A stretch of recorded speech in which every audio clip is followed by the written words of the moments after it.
অথচ আমরা এমন একজন নবীর উম্মত যাকে আল্লাহ আসমানে দেওয়ার জন্য সৃষ্টির প্রথমেই একটা দরজা আসমানে নির্মাণ করে রেখেছেন। কোনোদিনও কোনো ফেরেশতা, কোনো নবী কেউ ওই দরজা দিয়ে কোনোদিনও যেতে পারে নাই। শুধু একটা বারের জন্যই আল্লাহ দরজাটা বানায় রাখছেন। ঠিক এই জন্যই ওই দরজার ফেরেশতারা ডাক দিয়ে বলল, আপনি কে? বলে, আমি জিবরাইল। তারা তো চিনে না, দেখে নাই। দরজা খুলে গেল, সব ফেরেশতারা দাঁড়িয়ে গেলেন। আল্লাহু আকবার। সব ফেরেশতারা দাঁড়িয়ে গেলেন, আহলান সাহলান দিলেন। দরজা দিয়ে প্রথম আসমানে যাওয়ার পরে হযরতে আদম সফিউল্লাহর সাথে দেখা হয়ে গেল। একবার জোরে বলবেন কি মারহাবা। ঠিক দ্বিতীয় আসমানে একই অবস্থা, তৃতীয় আসমানে একই অবস্থা, চতুর্থ আসমানে একই অবস্থা, পঞ্চম আসমানে একই অবস্থা, ষষ্ঠ আসমানে একই অবস্থা, সপ্তম আসমানে একই অবস্থা, সিদরাতুল মুনতাহাতে একই অবস্থা। জিবরাইল আলাইহিস সালাম সিদরাতুল মুনতাহাকে নবীকে নিয়ে গেলেন। যাবার পরে দেখে আল্লাহর নবী দেখতেছেন এত সুন্দর সিদরাতুল মুনতাহা সাজানো হয়েছে, তার পাতাগুলি এত সুন্দর করে সিদরাতুল মুনতাহা সাজানো হয়েছে। নবী আজকে আসবে, আসমান জগৎগুলি সাজানো হলো, নবী আসবে, রাসূল আজকে আসবে। নবীকে আহলান সাহলান দেওয়ার জন্য আল্লাহ কত চমৎকার করে আসমান জগৎ সাজিয়েছেন। এই মেরাজের রাত্রিবেলা আমার রব আমার আল্লাহ আসমান সাজিয়েছেন। দিকে দিকে হাসি, লোকে লোকে খুশি, চলছে নবী মেরাজে, চলছে নবী মেরাজে। এ স্মৃতির দুলা জাগে, চাঁদ সিতারা জেগেছে, দুলোকে ভুলোকে চলছে নবী মেরাজে।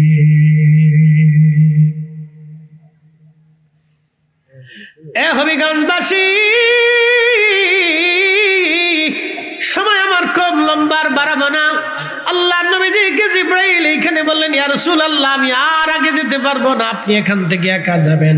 আল্লামা শেখ সাদি গুলিস্তা বস্তার মধ্যে লিখেছেন, আগার একসরে মুয়ে বড়তর পরম ফরোগে তাজাল্লি বসু যাদে পরম, আগার একসরে মুয়ে বড়তর পরম ফরোগে তাজাল্লি বসু যাদে পরম। জিবরাইল বলল, হুজুর, এক চুল পরিমাণ যদি সামনে বাড়াই, আমি আল্লাহর হুকুম অমান্য করার কারণে খোদার নূরের তাজাল্লিতে পুড়ে সারকার হয়ে যাব, ধ্বংস হয়ে যাব। আমার সীমানা এইখানে শেষ, এরপরে আর আমি যেতে পারবো না। এরপরে আপনি যাবেন। আল্লাহর নবী বলেন, আমাকে নিতে নিতে আল্লাহ উফুকিল আলা, সর্বোচ্চ দিগন্তে, এত উপরে আল্লাহ নিলেন, উফুকিল আলা, সর্বোচ্চ দিগন্তে আল্লাহ নিতে নিতে। সহিহ বুখারীর ভাষায় ইমাম কাজী আয়াজ কিতাবুশ শিফার মধ্যে লিখেছেন, হযরত খাদিমুর রাসূল আনাস বলেন, নিতে নিতে নিতে নিতে নিতে নিতে নিতে নিতে নিতে নিতে এত উপরে আল্লাহ নিয়ে চলে গেলেন। বিমা লা ইয়ালামুহু ইল্লাল্লাহ, আল্লাহ ছাড়া এর সীমানা কেউ জানে না। বিমা লা ইয়ালামুহু ইল্লাল্লাহ, আল্লাহ ছাড়া এর সীমানা কেউ জানে না। এর অর্থ হলো আল্লাহর নবীর ইজ্জতের সীমানা কত উপরে আমরা বলে দিতে পারবো না। এটা আল্লাহ ছাড়া নবীর ইজ্জতের সম্মানের সীমানা কেউ জানে না, জানে না, জানে না। হাত উঁচা করে বলেন, ঠিক না বেঠে?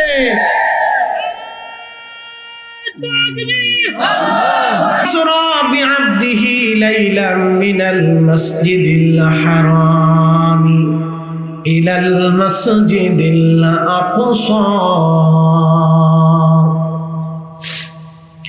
আল্লাহ রাব্বুল আলামিন বললেন, পবিত্র সত্তা সুবহানাল্লাযী, সুবহান শব্দ দিয়ে রাব্বুল আলামিন কথাটা শুরু করলেন। সুবহানাল্লাহ, আল্লাহ পাক, আল্লাহ পবিত্র।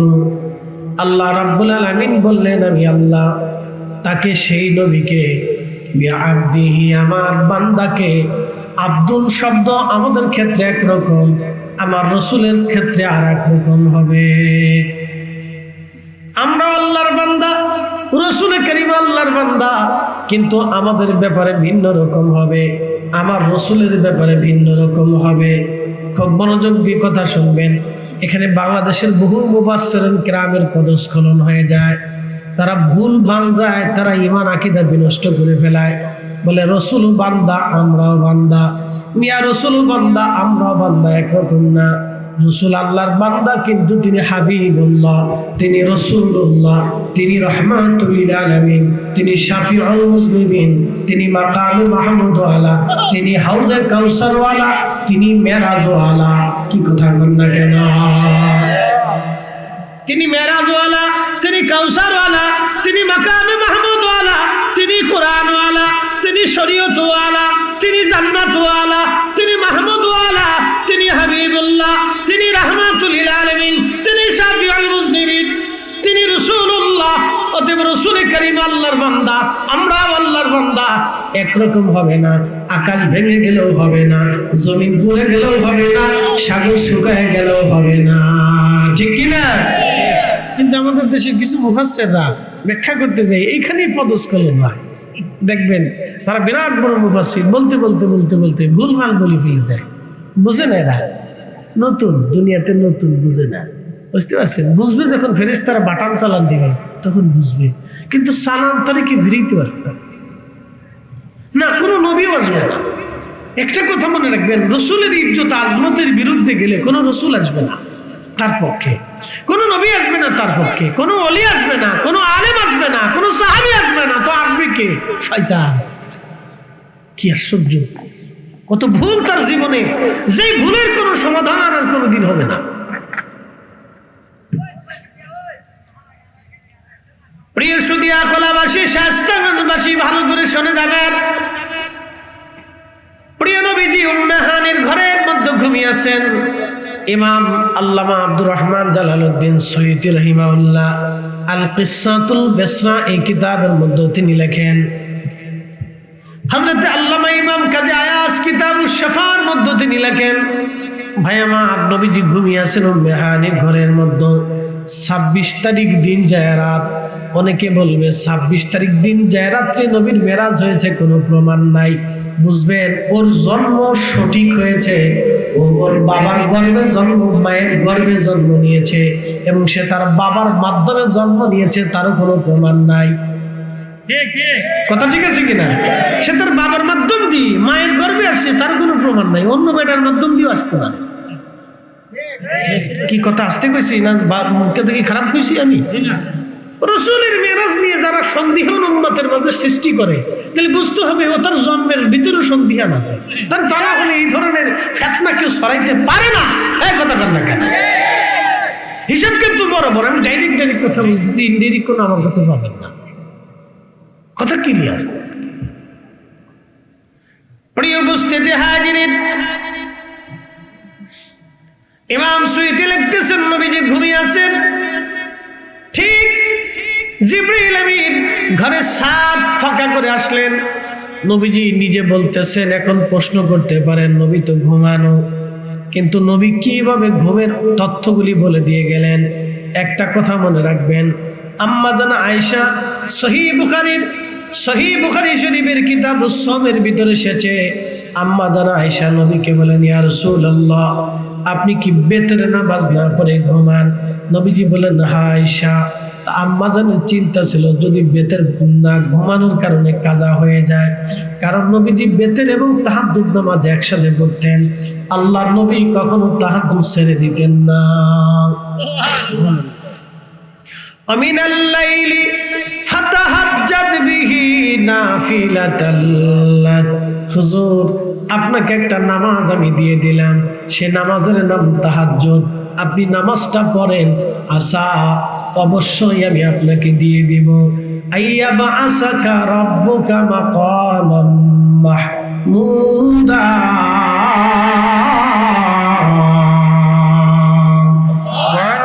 শ্রেষ্ঠ নবী দিলাম রে তরিয়ে নিতে রোজাহাসরে। শ্রেষ্ঠ নবী দিলাম রে তরিয়ে নিতে রোজাহাসরে। পথ না ভুলি তাই তো দিলে পাক কুরআনের বাণী। খুদা তোমার মেহেরবানি।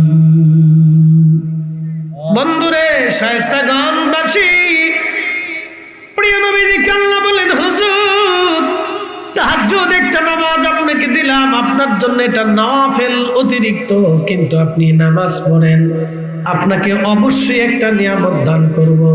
এই নিয়ামতের নাম হলো মাকামে মাহমুদ, সর্বোচ্চ মাকামের অধিকারী, মাকামে মাহমুদের অধিকারী বানায়া দেব। একবার জোরে বলা যাবে আল্লাহু আকবার। ইমাম সুয়ুতী বলেন, নবী ঘুমানো, নবী বলেন, আয়েশা রে আমি ঘুমাইলা, ইয়ানামু কালবি, আমার কালব ঘুমাই না, আমার চোখ ঘুমায় কিন্তু আমার কালব ঘুমায় না। সুবহানাল্লাহ বলবেন না? আপনি দেখেন তো রাসূল আমাদের মতো কোন মাধ্যম দিয়ে কি প্রমাণ করতে পারবে? কি আশ্চর্য! এই পথগুলা জাতিরে কেমনে পথ দেখাই, তো অন্ধ কানা চোখে দেখেন, জন্মগত অন্ধ মনে হচ্ছে আর কি। কি কথা ঠিক আছে কিনা? কোন রকম চশমা টশমা দিয়েও দেখানোর জন্য সুযোগ নেই। আচ্ছা, জন্মগত ভাবে অন্ধ। শায়েস্তাগঞ্জবাসী ভালো করে শুনে যাবেন, প্রিয় নবীজি বললেন, আয়েশা আমি ঘুমাই কিন্তু লা ইয়ানামু কালবি, আমার কালব ঘুমায় না। নবীজি কাল দিয়ে দেখতেছেন, জিবরাইল আসলেন। জিবরাইল এসে নবীকে ঘুম থেকে উঠাইলেন, উম্মে হানির ঘর থেকে বের করে নিয়ে পাশেই নবীজিকে সিনা সাক করানো হলো। ইমাম হাজার আসকালানী রাহমাতুল্লাহ আলাইহি বলেন, নবীজির 3 বার সিনা সাক করানো হয়েছিল। সিনা সাক করানো হলো, গলার এখানে দেখবেন নরম জায়গা, এখান থেকে ফেরে একবারে নাভি পর্যন্ত ওপেন হার্ট সার্জারি যাকে বলা হয়, এই পবিত্র সিনা সাকে নবীজির কাল বের করা হলো। জমজমের পানি এনে কাল ধৌত করা হলো। ইমাম সুয়ুতী বলতেছিলেন, ঠিক আল্লাহর বেহেশত থেকে খাজিনা করে আমার নবীজির জন্য হযরতে জিবরাইল আমিন নিয়ামত ইলম এবং হিকমত নিয়ে আসলেন। সমস্ত ইলম এবং হিকমতগুলি নবীজির কালব মুবারকের মধ্যে ভরে দিয়ে জিবরাইল আলাইহিস সালাতু ওয়াস সালাম কালব জাগাস মতো বসিয়ে দিয়ে আবার বক্ষ মোবারক সেলাই করে দিলেন। একবার জোরে বলা যাবে কি মারহাবা? এই জন্য আল্লাহ বলেন, আলাম নাশরাহ লাকা সাদরাক, নবীজি আমি আপনার সদরটাকে কে উন্মুক্ত করে দেই নাই, আপনার কালবের দরজাকে আমি খুলে দেই নাই। এই জন্য নবীজি মদিনার থেকে আজকের মাহফিল দেখেন, এটা নবীজির কালবের দরওয়াজা খুলে রাখা আছে। একবার আওয়াজ তুলে বলা যাবে কি মারহাবা? আমরা অনেক সময় বলি না যে রাসূল দেখেন, এটি সদরটাকে আল্লাহ উন্মুক্ত করে দিয়েছেন। আলাম নাশরাহ লাকা সাদরাক, প্রিয় নবী আমি কি আপনার সাদাতটাকে উন্মুক্ত করে দেই নাই, প্রশস্ত করে দেই নাই? সেই মেরাজের রজনীতে কাল বের করে ইমাম সুয়ুতী লিখতেছেন সাতুল বেসরার ভিতরে, আল্লাহর বেহেশত থেকে খাজিনা থেকে ইলম এবং হিকমত এনে প্রিয় নবীজির কালবের ভিতরে আল্লাহ ভরে দিলেন। একসাথে বলবেন আল্লাহু আকবার। তো যার কালবে ইলম আল্লাহ বেহেশত থেকে আল্লাহর ইলম থেকে এনে যার কালবের ভিতরে আল্লাহ ইলম ঢুকাই দিছে, দুনিয়ার কারো কাছ থেকে তার একটা বিদ্যা শেখার দরকার আছে? এইখানে কিছু ব্যক্তিরা পদস্খলিত হয়ে যায়, তারা ভুল করে, এইখানেই ভুল করে।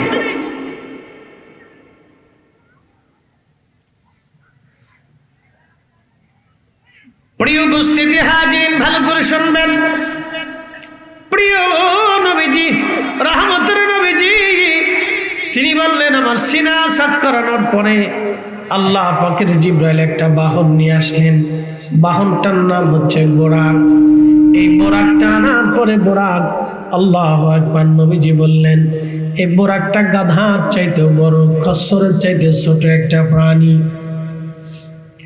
বোরাক আসলো, প্রিয় নবীজিকে জিবরাইল বলেন, হুজুর বোরাকে আরোহণ করেন, আপনাকে আজকে আল্লাহ দাওয়াত করেছেন, আল্লাহ আপনাকে মেরাজ করাবেন, উরুজ করাবেন, দিদারে রব দিয়ে আল্লাহ আপনার মর্যাদাকে বাড়াবেন। সুদিয়া খোলাবাসী ভালো করে শুনে যাবেন। জিবরিল আমিন বলার পরে নবীজি বোরাকের দিকে যাচ্ছিলেন। বোরাক ওই সময় লাফালাফি ছোটাছুটি করতেছিল, লাফালাফি ছোটাছুটি করে ঠিক ওই সময় জিব্রাইল বোরাকটাকে ধমক দিল, এ বোরাক থামো, তুমি কি জানো তোমার পিঠে আজকে কে চলবে? আল্লাহ যাকে দাওয়াত দিয়েছেন তার মেরাজের জন্য, দিদারের জন্য আল্লাহ তাকে দাওয়াত দিয়েছেন এবং মেহমানকে নেওয়ার জন্য আমাকে পাঠিয়েছেন। আপনি বুঝেন তো, আমি আপনারা আমাকেও দাওয়াত দিয়েছেন, আজকে মুফতি সাহেব হুজুর আমাকে দাওয়াত দিয়েছেন, কিন্তু আমাকে আনার জন্য তিনি কোনো বাহন পাঠান নাই, বরং আমি আমার নিজের বাহনে চড়ে দাওয়াতের স্থানে এসে গেছি। যদি আমাকে আনার জন্য তিনি বাহন পাঠাইতেন এবং লোক পাঠিয়ে দিতেন, তাহলে উনি আমাকে বেশি গুরুত্ব দিতেন যে তিনি আমার মেহমান, তাকে নিয়ে আসো। একবার আমাকে নিয়ে আসলেন, এটা হলো ভিন্ন গুরুত্ব। আর দাওয়াত দিয়েছেন ভাই আইসেন, আমি দাওয়াতে চলে আসলাম, এটা ভিন্ন গুরুত্ব। আল্লাহ নিজে দাওয়াত দিয়েছেন এবং নেওয়ার জন্য আল্লাহ লোক পাঠিয়ে দিয়েছেন, বাহনও পাঠিয়ে দিয়েছেন। একবার জোরে বলা যাবে কি মারহাবা। এটার নাম মেরাজ। মেরাজ যদি বুঝেন তাহলে রসুল বুঝে যাবেন, আর মেরাজ যদি না বুঝেন তাহলে নবী বুঝবেন না। আমাদের দেশে হাজার হাজার তাফসীরুল কোরআন মাহফিল হয়, কিন্তু কোন তাফসীরুল কোরআন মাহফিলে দেখবেন না মেরাজের আলোচনা হয়। ও মিয়া, সূরা বনী ইসরাঈলের প্রথম আয়াত কি কোরআনের আয়াত না? তো এত আয়াতের তাফসীর হয়, এই আয়াতের তাফসীর কেন হয় না? সুন্নি হুজুররা যারা অন্য করা করতে চায় না, কারণটা কি? ঘটনাটা কি? আপনাদের সমস্যা কোথায়? কোন জায়গায় প্রবলেমটা? আল্লাহর কোরআনে 40টা জায়গায় আল্লাহ নামের পরে রসুলের নাম আছে, এই আয়াতগুলির তাফসীর আপনারা কেন করেন না? কারণটা কি?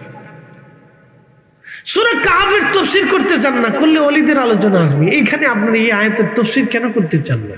কারণটা কি? এত আয়াতের তাফসীর হবে, তাহলে এগুলো হবে না কেন? এগুলি কি কোরআনের আয়াত না? ভাই আমার ভালো করে শুনে যাবেন, প্রিয় নবীজি কি বাহনে চড়বে, বাহন লাফালাফি করে, জিবরিল ধমক দিলেন, নবীজি বললেন ধমকে বোরাক কেমন ভাবে শান্ত হয়ে গেল, আর বোরাকের শরীর থেকে ভয়ে ঘাম এসে গেল। আমি বোরাকের পিঠের উপরে চললাম, বোরাক আমাকে নিয়ে যাচ্ছে, এমন গতি তার, এমন গতি তার, এক এক কদম ছিল এত দূরত্ব, চোখের দূরত্ব যত দূরে যায় তার কদমের দূরত্ব ছিল এরকম। আমি যাচ্ছিলাম, যাওয়ার সময় দেখি মুসা কালিমুল্লাহ, লাল মাটি, মারাতুবি মুসা ওয়া হুয়া ইউসাল্লি ফি কবরিহি। আমি দেখি মুসা কালিমুল্লাহ নিজ রওজা শরীফের ভিতরে দাঁড়ায়া দাঁড়ায়া নামাজ পড়ে। একসাথে জোরে বলবেন আল্লাহু আকবার। কি বুঝলেন? নামাজ কি পড়ে? মুসা আলাইহিস সালাম কোন জায়গা? কবরের ভিতরে। নবী কোন জায়গা? দুনিয়াতে। তো দুনিয়ার নবী যদি কবরের অবস্থা দেখতে পারে, তাহলে রওজা শরীফে থেকে কি উনি দুনিয়ার হালত দেখতে পারে না? আসতে কোন কে? ডরে কোন কে? জোরে বলেন ভারিনি। তো ফাললে ডরেন কেন? এটার নামে ঈমান, এটার নামে আহলুস সুন্নাত ওয়াল জামাত। আহলুস সুন্নাত ওয়াল জামাত মুখে দাবি করলে হয় নাকি? এটা ঈমানের দাবি, এটা বিশ্বাসের দাবি, এটা কোনো রাজনৈতিক দল না, তো এটা তো বিশ্বাসের দল। প্রিয় হাজিরিন, ভালো করে শুনে যাবেন ভাই আমার।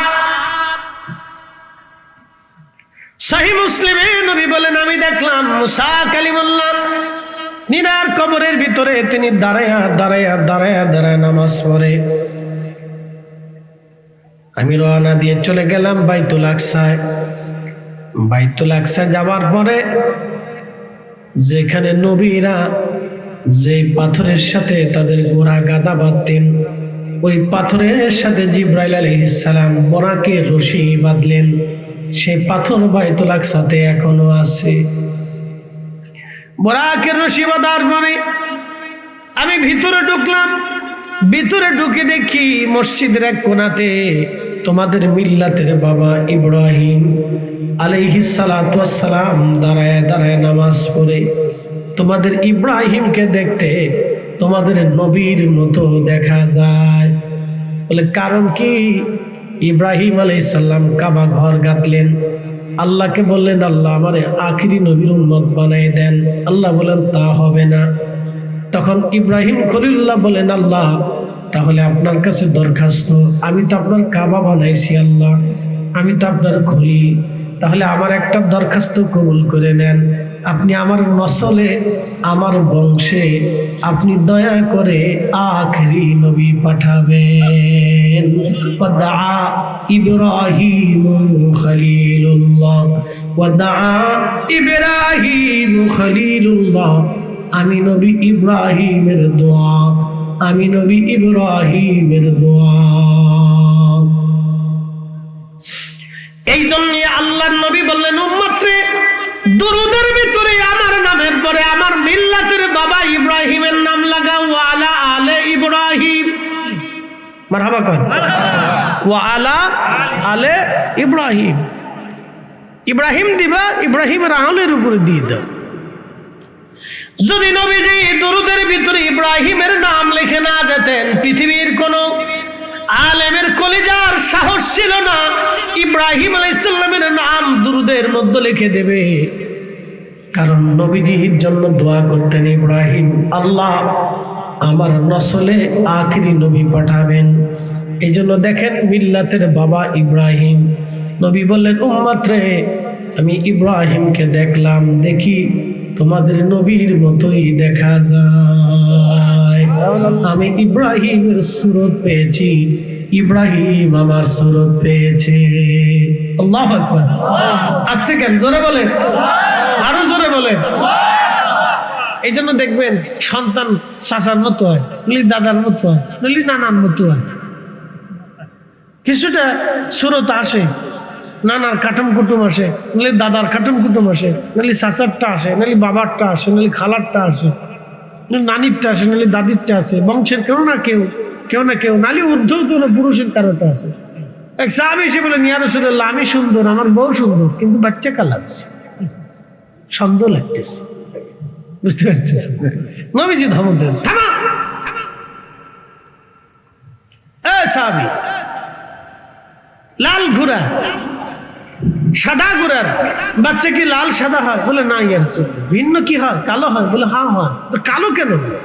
বলে হুজুর বংশের ওই ঘোড়ার ঊর্ধ্বতন নসলের ভিতরে কোনো কেউ কালো ছিল কোনো ঘোড়া। তো বলে চলি বুঝে থাকো, তোমার বংশের ঊর্ধ্বতনের ভিতরে কেউ কালো ছিল, তার রক্তের তাসির তোমার সন্তানের শরীরে লাগছে। আসতে হয়ে গেল না? এই জন্য বংশের ভিতরে যদি আশিকে রসুল থাকে, তাহলে আপনাদের সন্তানরাও 100 বছর পরে হলে আশিকে রসুল থাকবে। আর কেউ যদি দুশ্মনের রসুল থাকে, তাহলে 100 বছর পরে হলে এখানে দুশ্মনের রসুলের তৈরি হবে। মনে রেখেন, হিসাব সহজ একবারে, হিসাব একবারে সহজ। এ ভাইরা আমার, ভালো করে শুনে যাবেন হাজিরিন। সাইয়েদুনা ইব্রাহিম আলাইহিস সালাতু ওয়াস সালামকে দেখলেন নবীজি নামাজ পড়ে, এরপরে দেখলেন মুসা কালিমুল্লাহ দাঁড়ায় দাঁড়ায় নামাজ পড়ে। নবী বললেন মুসাকে দেখতে বেশি লম্বাও না খাটো না, কিন্তু তিনি গোধূম বর্ণে ছিলেন, চুল ছিল কুকরানো কুকরানো কুকরানো। কিছু আরবদের চুল দেখবেন কুকরানো কুকরানো ঘন, বেশি দেখবেন আফ্রিকানদের চুল দেখবেন কুকরানো কুকরানো, কালো কুকরানো, বুঝছেন? সিস্টেমে উঠে, তো ওদের চুলের সিস্টেম উঠে। বাঙালিদের চুল বালা, কিন্তু ফুলাপানে যে কাটিং দিছে, বাপরে বাপ, পুরে কাটিং। কোথার থেকে কাটিং আমদানি করছে, নাম দিছে, আমি নাম দিছি চিঙ্কু পাঙ্কু কাটিং। আবার কত কাটিং আছে, মুরগা কাটিং, মোরগের উপরে যেরকম থাকে এরকম মুরগা কাটিং দিয়ে দিচ্ছে, বাপরে বাপ। আবার আরেকটা নাম দিয়েছে বাটি কাটিং, বাটি কাটিং, কত নামের কাটিং কুটিং আছে, ওরা দেয় খুব শাটিং শুটিং কাটিং কুটিং দিয়ে চুল রাখে আর কি। এইটা ওই যারা চুল কাটে সেলুন আলাদের ভালো একটা ব্যবসা চলে, খারাপ। কায় উস্তাদ কোন কাটিং দেবে? বাটি কাটিং। তো দিয়ে দিছে বাটি। বলে কোন কাটিং? Ronaldo cutting. দিয়ে দিছে টাক করে মাথার উপর কদ্দ লাগিয়ে দিছে। কিরে সারা জায়গায় মরুভূমি, ওই জায়গায় গাছ লাগছে কেন? কারণ এটা রোনালদো কাটিং। দিয়ে দিয়ে শতান কয় ওরে খালা রে চাচা রে ফুফা রে, তোরা থাকতে আমার চিন্তা নেই, আমি যাই গিয়ে বাংলাদেশ সাইডে চলে যাই।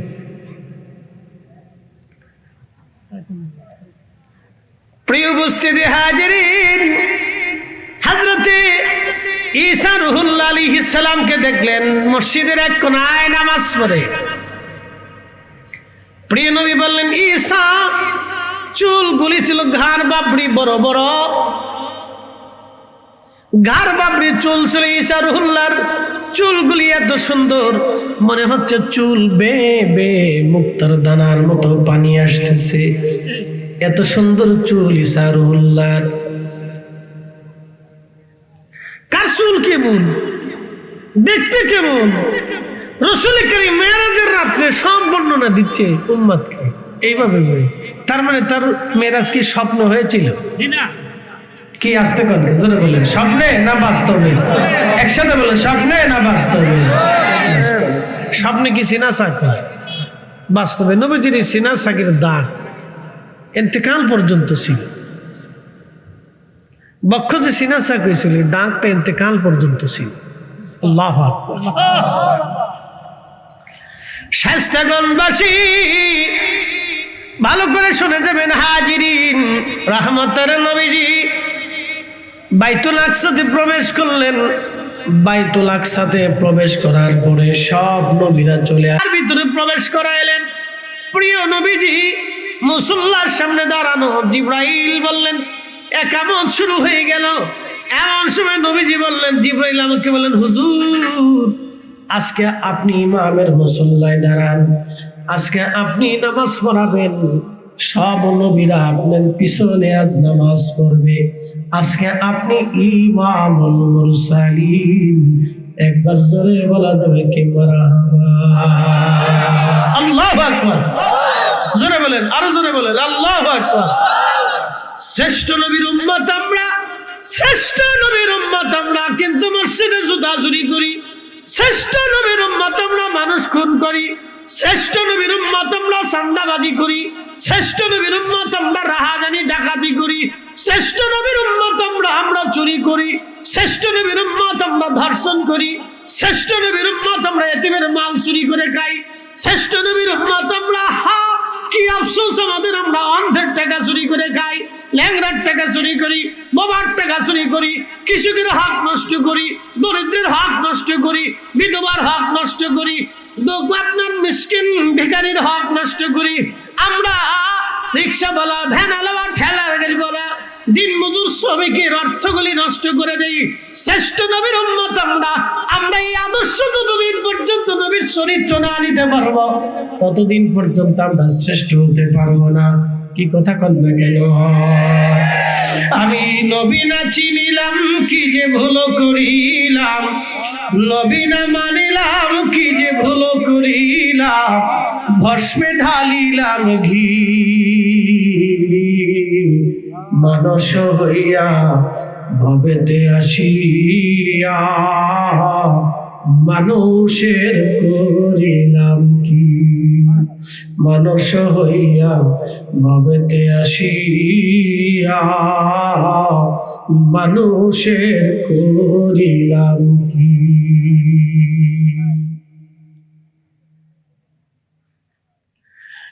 শায়েস্তাগঞ্জবাসী খুবই মনোযোগের সাথে শুনবেন, আমরা শ্রেষ্ঠ নবীর উম্মত, এত বড় দামি নবীর উম্মত, কল্পনা করলে আপনার রক্ত হিম হয়ে আসবে।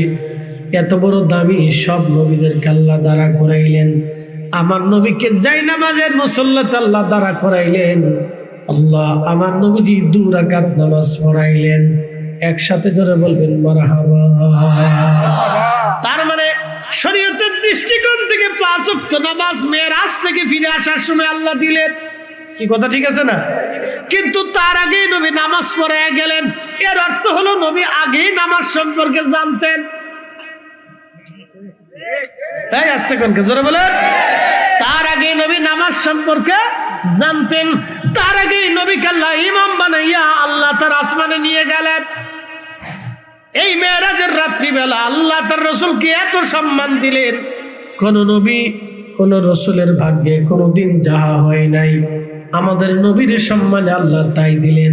কিন্তু আমরা উম্মত, আমরা নবীর সম্মান বুঝলাম না, আমরা উম্মত হয়ে নবী চিনলাম না। আমরা যে তার আদরের উম্মত কয়দিন কেন্দেছি। রসুল আমার আল্লাহর হাবিব আখেরি নবী, আমরা যে তার আদরের উম্মত কয়দিন কেন্দেছি।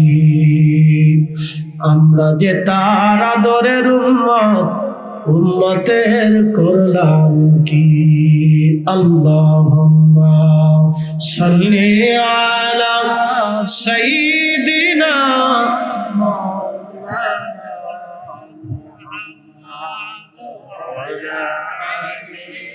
সাইয়্যিদিনা মাওলানা। বুঝতে কি কোনো অসুবিধা, কষ্ট হচ্ছে আপনাদের? বলে একসাথে বলেন না আল্লাহু আকবার। শায়েস্তাগঞ্জবাসী, সহিহ বুখারীতে একটা ঘটনা আসছে। ইমাম সুয়ুতী আল কিসাতুল বিসরার ভিতরে ঘটনা আকারে লিখেছেন।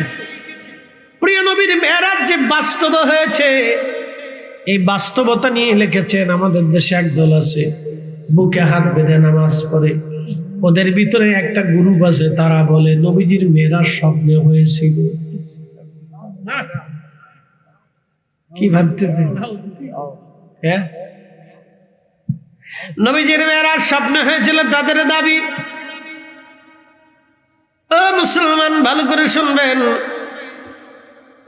ইমাম বুখারীর বরাদ্দি ইমাম সুয়ুতী লিখতেছেন, আবু সুফিয়ান তিনি তখন আরবের বণিক সর্দার ছিলেন, বণিকদের লিডার ছিলেন। তিনি ব্যবসা করার জন্য রোম দেশে গেছেন। রোম তখন সিরিয়া রোমদের অন্তর্ভুক্ত ছিল। রোমান সম্রাট তাদেরকে ডেকে নিয়ে গেলেন। সিরিয়া, তুরস্ক, এরপরে ইউরোপ থেকে শুরু করে বিরাট একটা অংশ ছিল রোমান অধিভুক্ত। রোমান অধিভুক্ত প্রিয় ভাইরা আমার, আবু সুফিয়ান আরবের নেতৃত্ব দিয়ে বিরাট এক বণিক দল নিয়ে সিরিয়াতে গেলেন ব্যবসা করার জন্য। ব্যবসাতে যাওয়ার পরে রোম সম্রাট তাদেরকে ডেকে নিয়ে গেলেন, দেখো আরব কোনো বণিক দল আসছে কিনা, তাদের সাথে আমার কিছু কথা আছে। আরব বণিক দলকে ডেকে নিয়ে গেলেন রোমান সম্রাট। ডেকে নিয়ে যাওয়ার পরে রোমান সম্রাট বললেন, তোমাদের মধ্যে প্রধান কে? আবু সুফিয়ান বলল, আমি প্রধান। নাম কি তোমার? বলে আমার নাম আবু সুফিয়ান। তোমাদের বাড়ি কোন জায়গা? বলে মক্কাতুল মুকাররমাতে আমাদের বাড়ি। তুমি কোন বংশের সন্তান? বলে আমি কুরাইশ বংশের বনু উমাইয়ার সন্তান। আমি কুরাইশি বনু উমাইয়া। বলে আবু সুফিয়ান, আমি যা বলবো তুমি সত্য বলবা, যদি মিথ্যা বলো তাহলে কঠিন শাস্তি তোমাকে দেওয়া হবে। আবু সুফিয়ান চিন্তা করলো, রোম সম্রাটের সামনে যদি মিথ্যা কথা বলি তাহলে আমি আর ফিরে যেতে পারবো না, এখানে বিপদ হবে। সম্রাট বলেন, কি বলতে চান? বলে আবু সুফিয়ান বলো তো। আবু সুফিয়ান তুমি বলো তো, তোমাদের দেশে বলে একজন নবী আসছে, তার নাম নাকি মুহাম্মদ, বাবার নাম নাকি আব্দুল্লাহ, মায়ের নাম নাকি আমিনা।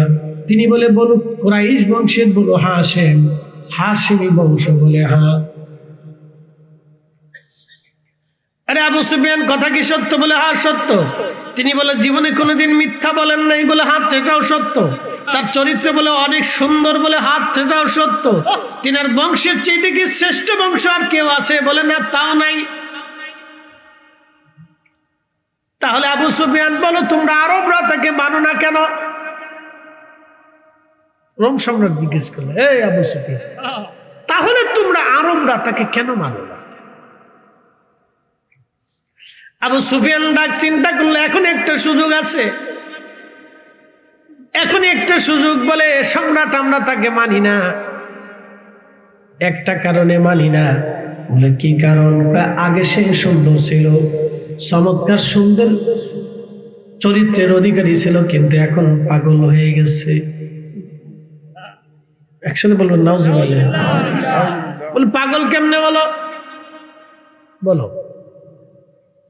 বলতেছে সম্রাট সে দাবি করতেছে সে নাকি মক্কায় ঘুমাইছিল, আল্লাহ নাকি জিব্রাইলকে তাকে পাঠাইলেন, তাকে নাকি উঠাইয়া সিনা চাক করাইয়া বোরাকের পিঠে চড়াইয়া সে নাকি বাইতুল আকসাতে এসে সব নবীদের ইমামতিতে সে নাকি 2 রাকাত নামাজ পড়াইছে। রজব মাসের 26 তারিখ রাত্রিবেলা ওখান থেকে নারী বোরাকের পিঠে চড়ে সে প্রথম আসমান হয়ে 7ম আসমান হয়ে জান্নাত জাহান্নাম ঘুরে আল্লাহর সাথে কথা বলে দিদার দিয়ে তারপরে নাকি ফিরে আসছে। তখনও নাকি ওজুর পানি গড়ায়, তখনও নাকি তার বিছনা গরম ছিল। সম্রাট আগে আমরা তোরে ভালো মনে করতাম, কিন্তু এই কথা শোনার পরে আমরা ভাবি সে পাগল। নাউজুবিল্লাহ বললেন না? সম্রাটের কাছে আশ্চর্য লাগতেছে, কথাটা কেমন? ঠিক সম্রাটের পিছনে দাঁড়িয়েছিলেন খ্রিস্টানদের প্রধান ধর্মের গুরুকে বলা হয় পোপ। খ্রিস্টানদের ধর্মের প্রধানকে কি বলা হয়? পোপ। পোপ বলা হয়। তো পিছনেই বাইতুল আকসা মসজিদের যে ইমাম ছিল, তখন বাইতুল আকসা খ্রিস্টানদের অধীনে ছিল। তখন বাইতুল আকসায় খ্রিস্টানদের যিনি প্রধান ইমাম ছিলেন তাকে প্রধান পোপ বলা হতো। বুঝতে পারতেছেন এই বাইতুল আকসা নিয়ে কেন লড়াই হয়? এই আকসাতেই খ্রিস্টানদের প্রধান পোপ ছিল। ওই মসজিদের খ্রিস্টানদের যিনি প্রধান ইমাম ছিলেন তাকে পোপ বলা হতো। তো এই ইমাম তিনি রোমান সম্রাটের বাম পাশে বা ডাইন পাশে পিছনে দাঁড়ানো ছিল।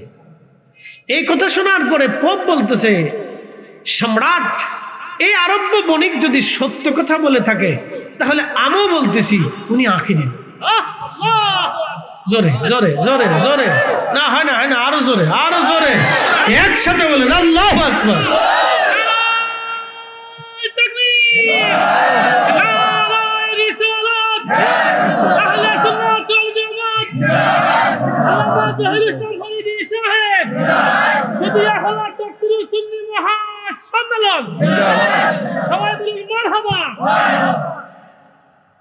কি বুঝবে? আবু সুফিয়ান এসেছিল নবীর সম্মানকে নষ্ট করার জন্য, কিন্তু আল্লাহ সম্মান বাঁচানোর জন্য এখানে পোপরে দাঁড়া করে রেখেছে। খ্রিস্টান পোপ বলতেছে, বাচ্চা সম্রাট যদি আরব্য বণিক সত্য বলে থাকে তাহলে আমি বলতেছি উনি আখিরি নবী।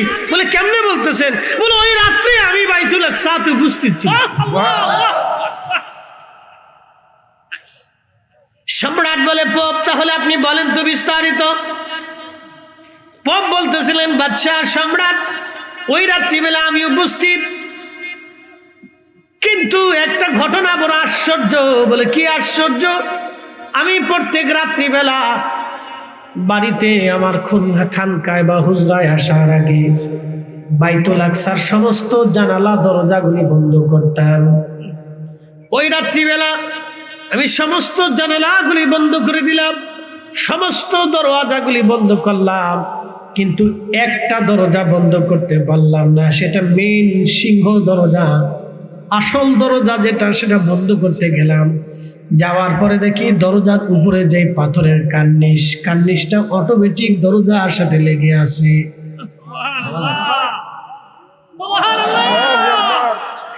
আমি আশ্চর্য হয়ে গেলাম। সম্রাট আশ্চর্য হয়ে আমি মিস্ত্রি আনলাম, জীবনে কখনো বাইতুল আকসার পাথর এইভাবে দরজার সাথে লেগে থাকতে পারে না। কারণ এই মসজিদ যিনি নির্মাণ করেছিলেন তিনি নবী সুলাইমান, যেটা নির্মাণ করেছিলেন দামি দামি পাথর দিয়ে। এই পাথরগুলি হলো জিন দিয়ে রাঙা পাথর। পৃথিবীর সেরা সেরা পাথর দিয়ে বাইতুল আকসা বানানো ছিল। আমি আশ্চর্য হলাম, কি করে দরজার কার্নিশটা দরজার সাথে লেগে আছে। আমি মিস্ত্রি আনলাম, মিস্ত্রি অনেক চেষ্টা করলো।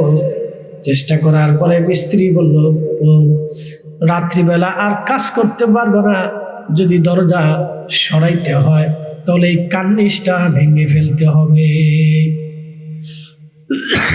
হয় কার্নিশ ভাঙতে হবে, না দরজা ভাঙতে হবে। পোপ বললেন, আমি ওইভাবে দরজা খুলে রেখে চলে আসলাম। সকালবেলা মিস্ত্রি নিয়ে কাজ করবে আশা, কিন্তু সারা রাত্র আমার ঘুম হলো না। ব্যাপারটা কি? এইভাবে কার্নিশটা তো দেবে যেতে পারে না, দরজা খোলা থাকতে পারে না।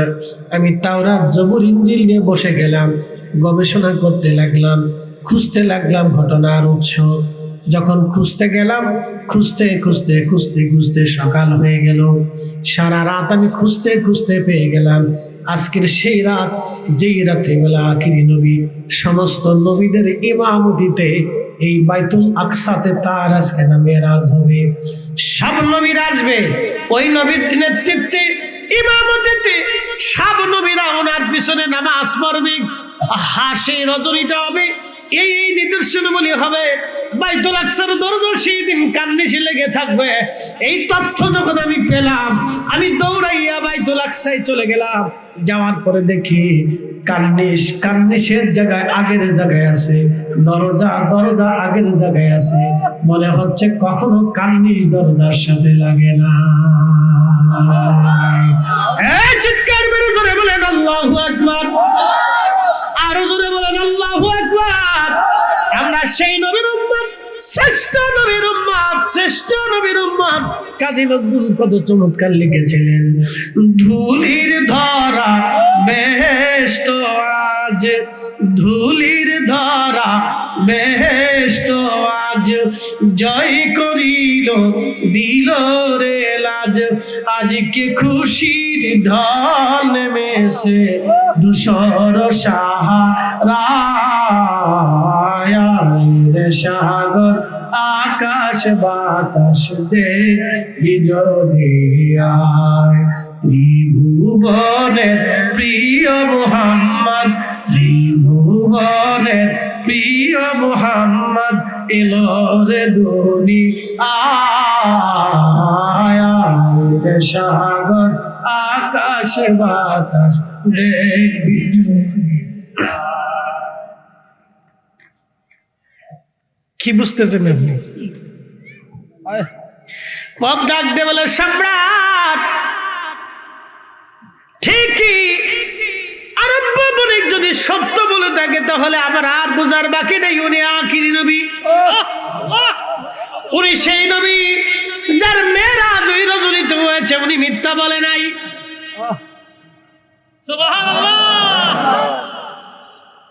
বুঝেছেন? তিনি আমাদের দিয়েছেন, আমরা বিনিময়ে কি দিছি? মসজিদে হনুজুত আছে দিয়ে মানুষের মাসের কলা ধরছে, কলা চুরি করে দিয়েছে। সারা বাংলাদেশে এই 5ই আগস্টের পর থেকে যে কি আগে পরে, এখন স্বাধীনতার পরে আগে পরে, এখন আগেও গরু চুরি ছিল, এখন গরু চুরি আছে, গরু চুরি করে দৌড়ে যায়। আমার বড় ভাই আজকে ফোন দিচ্ছে, সারা গ্রামে বিভিন্ন জায়গায় চুরি হওয়া ধরছে, গরুর ঘরটা খুব মজবুত করে বান্ধার দরকার, বাঁশ কেটে সুন্দর করে এটা লাগাই দেন একটা দিয়ে। কয় সোরে কেমনে কেমনে খুলে নিয়ে, ভাবলাম যে সোরে টাকা চুরি করে, তো গরু কেমনে চুরি করি? এত বড় একটা জন্তু মাথায় কেমনে ধরে, মাথায় করে নিয়ে যায়, তাই না? গরু সিস্টেম হলো বলে এই গরু রাত্রিবেলা ছেড়ে দিলে সোরে বলে আগে আগে হাঁটে, গরু বলে পিছ পিছ যাবে। কি সিস্টেম? এই কোন গরুর সোর রে? ওরা মানে জাদুটা তো জানে যে গরু বলে এদের পিস পিস পিস পিস বলে আইটে চলে। হ্যাঁ, মলম পাটির মতো, আরে মলম ফাটির মতো গরুরে বলে কি করে না করে, ওরা গরু বলে আস্তে আস্তে 5 মিনিট গরু পিস পিস আইটে চলে। চিন্তা করেন কি চোরের চোর, ওরে আন্তর্জাতিক চোর।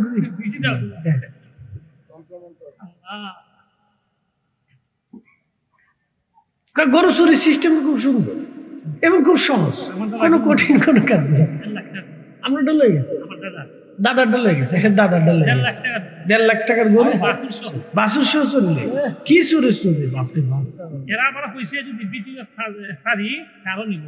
হ্যাঁ হ্যাঁ, দেখছেন চোরে আবার সিটি পাঠা দিয়েছে, যদি ভিডিও ছাড়েন সিসি ক্যামেরা, তাহলে চোর আরো চুরি করে নিয়ে। চিন্তা করেন কি চোরের চোর, আবার হুমকিও দেয়। কি দেশে বাস করে?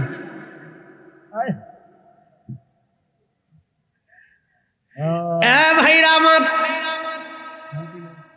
শ্রেষ্ঠ নবীর উম্মত আমরা, শ্রেষ্ঠ নবীর উম্মত। কল্পনা করা যায় কত বড় দামি নবীর উম্মত। সে বুঝেই না যে আমি শ্রেষ্ঠ নবীর উম্মত। কিয়ামতের ময়দানে এরা কি মুখ নিয়ে আল্লাহর সামনে দাঁড়াবে, আল্লাহ রসুলের সামনে দাঁড়াবে, আমি নিজে লজ্জিত। শায়েস্তাগঞ্জবাসী আবু সুফিয়ান চুপ হয়ে গেল। প্রিয় নবীর সম্মান মর্যাদা বেড়ে গেল। ইমাম সুয়ুতি লিখতেছেন, দরজা খোলা আল্লাহ রাখলেন, এর অর্থ থেকে বোঝা যায় নবীজির মেরাজ স্বপ্ন হয় নাই, এটা বাস্তবেই হয়েছিল, বাস্তবেই হয়েছিল, বাস্তবে হয়েছিল। সুদিয়া খোলাবাসী, হাবিগঞ্জবাসী, আল্লাহ রাব্বুল আলামিন তার রাসূল মেরাজের রাত্রি বেলা নামাজ পড়লেন। নামাজ পড়া শেষ, নবীজি উরুজ করবেন। পাথরে সব নবীদের সাথে মুআনাকা হলো, মুসাফা হলো, কুশল বিনিময় করলেন তিনি। এখন আপনাদেরকে প্রশ্ন করি, বলেন তো 1,02,24,000 নবীদের সাথে কুশল বিনিময় করতে যদি 30 সেকেন্ড করে সময় যায়, তাহলে মিনিমাম 1,10,000 মিনিট সময় পার হয়েছে। তাহলে বাইতুল আকসাতে মিনিমাম সময় গেলে 1,10,000 মিনিট। একসাথে বলবেন আল্লাহু আকবার। তাহলে তখন সূর্য কোথায় ছিল, চাঁদ কোথায় ছিল, পৃথিবী কোথায় ছিল, বাতাস কোথায় ছিল, গ্রহ নক্ষত্র কোথায় ছিল, আবহাওয়া কোথায় ছিল, সাগর কোথায় ছিল? এর অর্থ হলো, যখন নবীজির মেরাজ হয়েছিল, আমার আল্লাহ সমস্ত সৃষ্টিটাকে স্টপ করে দিলেন। জোরে জোরে জোরে জোরে জোরে, আরো জোরে, আরো জোরে জোরে জোরে। সমগ্র সৃষ্টিটাকে আল্লাহ স্টপ করে দিলেন। কি কথা ঠিক আছে না? স্টপ না করলে তো মেরাজ এইভাবে হতে পারে না, হতে পারে? মানুষ ঘুমের এসে ওইভাবেই রয়ে গেল, পশু পাখিরা ঘুমাচ্ছে ওইভাবেই রয়ে গেল, সূর্য সূর্যের জায়গায় রয়ে গেল, মানুষ মানুষের জায়গায় রয়ে গেল, কিন্তু কেউ জানে না। আচ্ছা বলেন তো, একটা মানুষ যখন 8 ঘন্টা ঘুমিয়ে থাকে বেহুশের মতো, 8 ঘন্টা জীবন থেকে কেমনে যায় সে কি বলতে পারে? না। এটাই আল্লাহর রহস্য, এটাই রহস্য। সে 8 ঘন্টা জীবনে কেমনে যে চলে গেল সে নিজেও বলতে পারতেছে না, যে কিভাবে চলে গেছে সে নিজেও জানে না। ঘুম থেকে উঠে তখন চোখ মুছে পানি টানি দেয়, কহা আমি দুনিয়ার জিন্দা আছি, মরে যাইনি, আছি। বুঝতে পারছেন তো? ঘুম মানে মৃত্যুর মতো। তো তাম সৃষ্টিটাকে স্টপ করে দিলেন, শুধু চালু রাখলেন রাসূল কারীমের মেরাজ। আরো জোরে জোরে জোরে আল্লাহু আকবার। এই জন্য আগেই বলছি, যদি মেরাজ না বুঝেন তো রাসূল বুঝবেন না।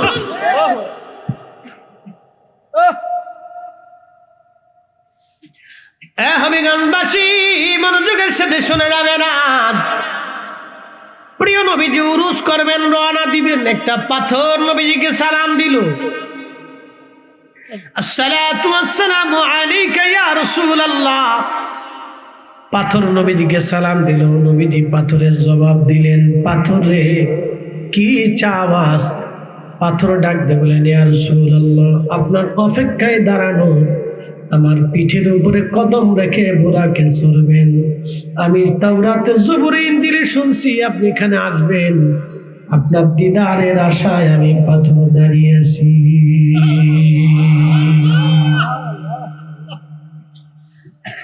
প্রিয় নবীজি পাথরের উপরে কদম রাখলেন। কদম রাখার সাথে সাথে আল্লাহ বলেন, পাথর নরম হয়ে যাও, নরম হয়ে যাও। তুমি নরম কাদার ভিতরে পা রাখলে যেমন পা দেবে যায়, ঠিক আছে কিনা? কি দেবে যায়? মক্কায় গেছেন কে কে? একটু হাতে চাকর ভাই গেছেন, গেছেন গেছেন গেছেন গেছেন গেছেন। এখানে 4-5 জন আছে। মাকাম ইব্রাহিম দেখছেন না? মাকাম ইব্রাহিমে পার সাপ, ইব্রাহিম আলাইহিস সালামের কদম মুবারকের সাপ আছে না? আছে। ভাই চুমা দিয়েছেন, আমরাও চুমা দিয়েছি। কদম মুবারকের সাপ এখনো আছে। পাথরের ভিতরে সাইয়েদনা ইব্রাহিম আলাইহিস সালামের সাপ এখনো আছে। হাজার হাজার বছর আগে ওই পাথরের উপরে চড়ে ইব্রাহিম আলাইহিস সালাম কাবা নির্মাণ করছিলেন। আল্লাহ স্মৃতি রেখে দেওয়ার জন্য পাথরকে বলে নরম হয়ে যাও। পাথরে ইব্রাহিমের কদম লেগে গেল, এখনো আছে মাকামে ইব্রাহিম। একসাথে বলবেন আল্লাহু আকবার। মাকামে ইব্রাহিম, আল্লাহর নবীজিকে পাথর বললেন, পাথর নরম হওয়া, আমার রাসূল তোমার কদমে পা রাখতেছে। সাথে সাথে পাথর নরম হয়ে গেল। নবীজির পবিত্র কদম মোবারকের সাপ পাথরের ভিতরে বসে গেল। পাথরের ভিতরে নবীজির কদম মোবারকের ছাপ পাথরের ভিতরে বসে গেল। একবার জোরে বলবেন আল্লাহু আকবার। সেই পাথর এখনো বাইতুল আকসাতে আছে, এখনো জোরে কোন, এখনো জোরে বলেন, এখনো। বলি মেরাজ কি স্বপ্নে না বাস্তব? স্বপ্নে না বাস্তব? যারা স্বপ্নে বলবে ওরা দাবড়াইয়া দেশ থেকে তাড়ানোর দরকার। ও ফিতনা সৃষ্টি করার জন্য আসছে, কথা কন না কেন? ঠিক আছে কিনা? ও কিসের জন্য আইছে? ফিতনা সৃষ্টি করার জন্য, মেরাজ সম্পর্কে মুসলমানদেরকে সন্দেহ সৃষ্টি করে দেওয়ার জন্য, যেমন মিলাদুন নবীর মাহফিলকে সন্দেহ সৃষ্টি করার জন্য। অনেকে বলবে এই 12 তারিখে হয়েছে, কোনো প্রমাণ নাই, ডকুমেন্টস নাই। তার অর্থ হচ্ছে মিলাদুন নবীর মাস আসলে শরীরে সুলকানি লাগছে।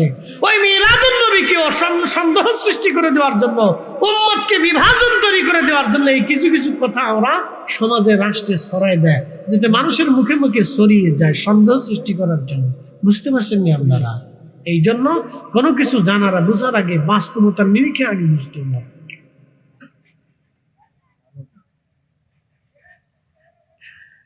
ভাইরা আমার, ভালো করে শুনে যাবেন। রাহমাতের নবীজি সেই কদম মুবারকের ছাপ এখনো আছে। সেখান থেকে 1450 বছর পরে এখনো ঘিরান আসে। আরো জোরে জোরে জোরে। নবীজির ঘিরান আর এক জায়গা থেকে পাবেন, সেটা উহুদে। কোন জায়গা? উহুদে পাহাড়ে, সেই ফাঁকা জায়গাতে আমি রাত্রিবেলা দীর্ঘ সময় বসেছিলাম। মাওলানা জালালাবাদী সাহেব আমার সাথে ছিলেন। আমরা একই হজে একই কাফেলায় ছিলাম, আরো কয়েকজন আলেম আমরা একসাথে ছিলাম। উহুদের সেই ফাঁকা জায়গাতে যেখানে নবীজি আহত দন্ত মোবারক শহীদ হয়ে যাওয়ার পরে বিশ্রাম করেছিলেন, সেখান থেকে রাত্রিবেলা এখনো জান্নাতের ঘিরান আসে। কিয়ামত পর্যন্ত ঘিরান আসতে থাকবে। আল্লাহু আকবার। হাজিরিন, এখান থেকে নবী রওনা আসমানের দিকে। উরুজ শুরু হলো, উরুজ। প্রথম আসমানে গেলেন, প্রথম আসমানে টুকা দিলেন। কে? আমি জিব্রাইল। আপনার সাথে উনি কে? উনি আমার সাথে রাহমাতুল লিল আলামিন, উনাকে কি দাওয়াত করা হয়েছে? বলে হ্যাঁ। সাথে সাথে আসমানের দরওয়াজা খুলে গেল। এখন প্রশ্ন হলো, প্রশ্ন আছে এখানে একটা। জিব্রাইল, সমস্ত নবীদের কাছে জিব্রাইল আসছে।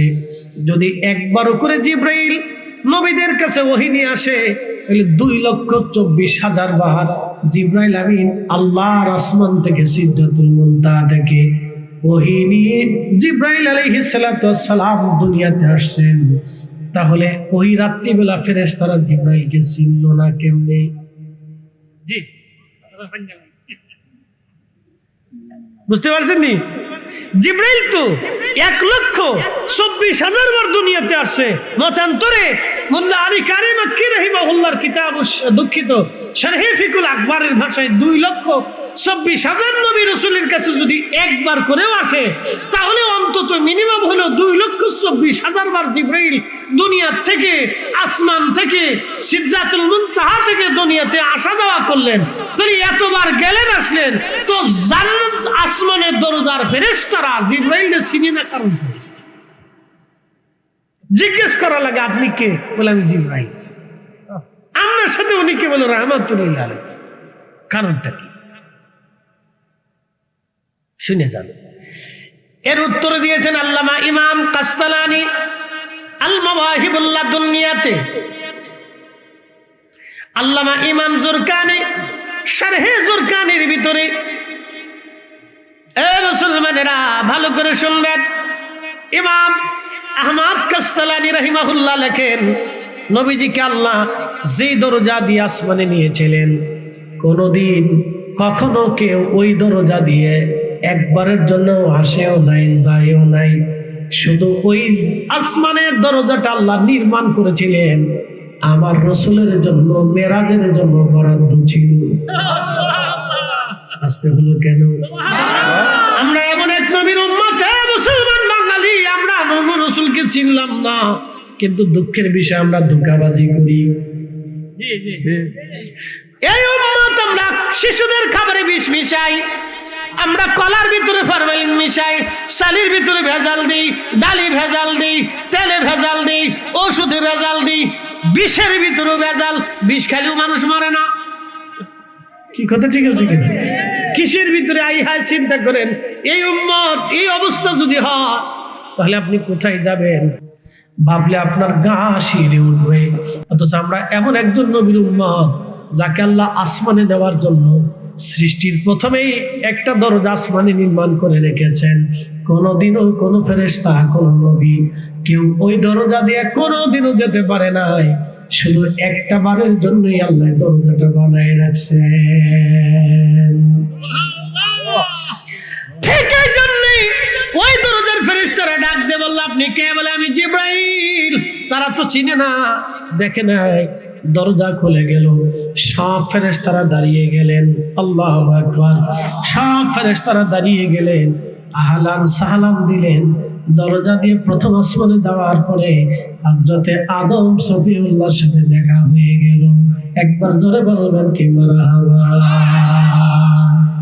ঠিক দ্বিতীয় আসমানে একই অবস্থা, তৃতীয় আসমানে একই অবস্থা, চতুর্থ আসমানে একই অবস্থা, পঞ্চম আসমানে একই অবস্থা, ষষ্ঠ আসমানে একই অবস্থা, সপ্তম আসমানে একই অবস্থা, সিদরাতুল মুনতাহাতে একই অবস্থা। জিবরাইল আলাইহিস সালাম সিদরাতুল মুনতাহাকে নবীকে নিয়ে গেলেন। যাবার পরে দেখে আল্লাহর নবী দেখতেছেন এত সুন্দর সিদরাতুল মুনতাহা সাজানো হয়েছে। তার পাতাগুলি এত সুন্দর করে সিদরাতুল মুনতাহা সাজানো হয়েছে। নবী আজকে আসবে। আসমান জগৎগুলি সাজানো হলো, নবী আসবে, রাসূল আজকে আসবে। নবীকে আহলান সাহলান দেওয়ার জন্য আল্লাহ কত চমৎকার করে আসমান জগৎ সাজিয়েছেন। এই মেরাজের রাত্রিবেলা আমার রব আমার আল্লাহ আসমান সাজিয়েছেন। দিকে দিকে হাসি, লোকে লোকে খুশি, চলছে নবী মেরাজে, চলছে নবী মেরাজে। এ স্মৃতির দুলা জাগে, চাঁদ সিতারা জেগেছে, দুলোকে ভুলোকে চলছে নবী মেরাজে।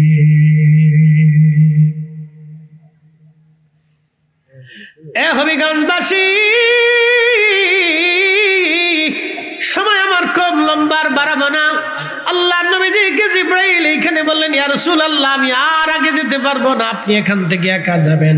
আল্লামা শেখ সাদী গুলিস্তা বস্তার মধ্যে লিখেছেন, আগার একসরে মুয়ে বরতর পরম ফরোগে তাজাল্লি বসু যাদে পরম। আগার একসরে মুয়ে বরতর পরম ফরোগে তাজাল্লি বসু যাদে পরম। জিবরাইল বলল, হুজুর, এক চুল পরিমাণ যদি সামনে বাড়াই, আমি আল্লাহর হুকুম অমান্য করার কারণে খোদার নূরের তাজাল্লিতে পুড়ে সারকার হয়ে যাব, ধ্বংস হয়ে যাব। আমার সীমানা এইখানে শেষ, এরপরে আর আমি যেতে পারবো না। এরপরে আপনি যাবেন। আল্লাহর নবী বলেন, আমাকে নিতে নিতে আল্লাহ উফুকিল আলা, সর্বোচ্চ দিগন্তে, এত উপরে আল্লাহ নিলেন। উফুকিল আলা, সর্বোচ্চ দিগন্তে আল্লাহ নিতে নিতে।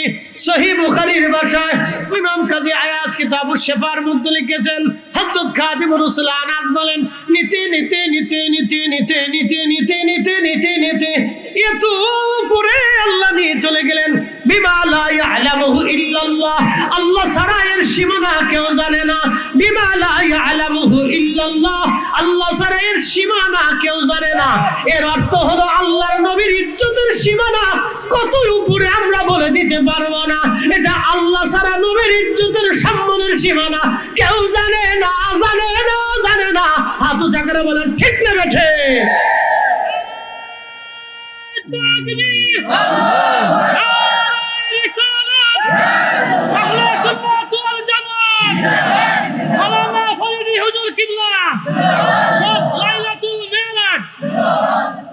বোঝা গেল আমার রাসূলের ইজ্জতের সীমানা আমরা বলতে পারবো।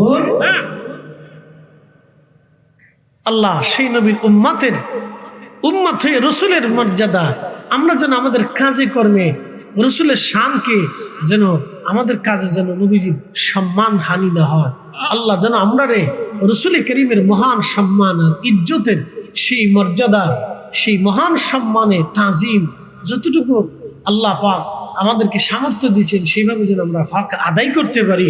আল্লাহ যেন তৌফিক নসিব করেন। একটু জবান খুলে মহাব্বতে আল্লাহ আল্লাহ আল্লাহ আল্লাহ